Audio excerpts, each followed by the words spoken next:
मौसमियात खाते 30 जुलाई खां बरसात जो एक नओं स्पेल सिंध में दाख़िल थियण जी अॻकथी करे छॾी।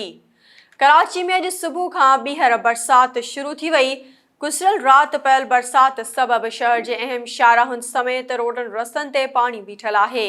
डिफेंस फेज़ 4 जे कमर्शियल ऐं केतिरनि ई घरनि में पाणी दाख़िल थी वियो आहे, जंहिं सबबि शहरनि खे परेशानियुनि खे मुंहुं ॾियणो पइजी रहियो आहे। केतिरा ई माण्हू पंहिंजनि माइटनि जे घरनि ॾांहुं मुंतक़िल थी विया आहिनि।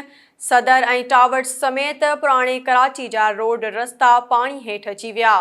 केतिरा ई फुट पाणी जमा थी वियो। मुसलसल बरसात सबबि मलीर नदी जी पुल में गहरो सोराख़ अॼु सुबुह ताईं बंदि न कयो वियो। हैदराबाद ऐं आसपास जे शहरनि में राति देर सां सुबुह ताईं वक़्फ़े सां बरसात जारी रही।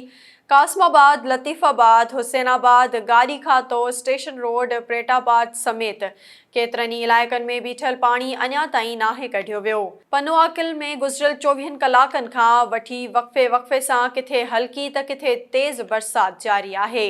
काछी में बरसात खां पोइ मुख़्तलिफ़ नयूं वही आयूं। दला नई, सघरो नई ऐं सालारी नई वही आयूं। फरीदाबाद ऐं शाह गोदड़ियो समेत केतिरनि ई ॻोठनि जो ज़मीनी राब्तो कटिजी वियो। गंबट में मुसलसल 3 कलाकनि जी तेज़ बरसात सबबि शहर पाणी जी लपेट में अची वियो। बाज़ार में माण्हुनि जा दुकान घर ड्रही पिया ऐं रोड रस्ता ऐं घेटियूं पाणी में ॿुॾी वयूं। गाॾियुनि जे साइलेंसर में पाणी पइजी वञण सबबि अक्सर गाॾियूं बंदि थी वयूं। माण्हू बरसाती पाणी मां सामान लोढ़े कढण लॻा।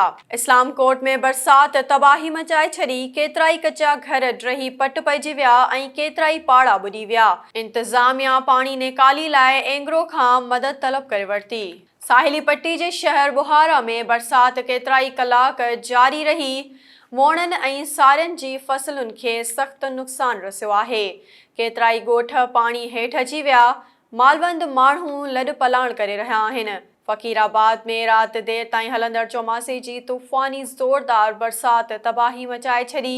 कची आबादी वारा इलाइक़ा बरसात जे पाणी जी लपेट में अची विया। केतिरनि ई पोरियतनि जा घर ड्रही पिया। टंडो आदम में तेज़ बरसात सबबि घर किरी पट थी पिया। मेंहिं जे वाड़नि ऐं घरनि में बरसाती पाणी दाख़िल थी वियो।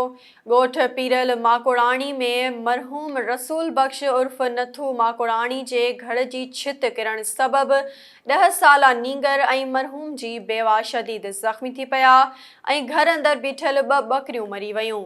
खानवाहण शहर ऐं भरपासे वारनि इलाइक़नि में पयल तेज़ बरसात तबाही मचाए छॾी। वोणनि जे फसल समेत केतिरा ई काहियल तयार फसल तबाह थी विया। तूफ़ानी बरसात सबबि केतिरनि ई ग़रीब पोरियतनि जा घर ड्रही किरी पट पइजी विया। मुतासिर खुलियल आसमान हेठां बेयारो मददगार वेठल आहिनि।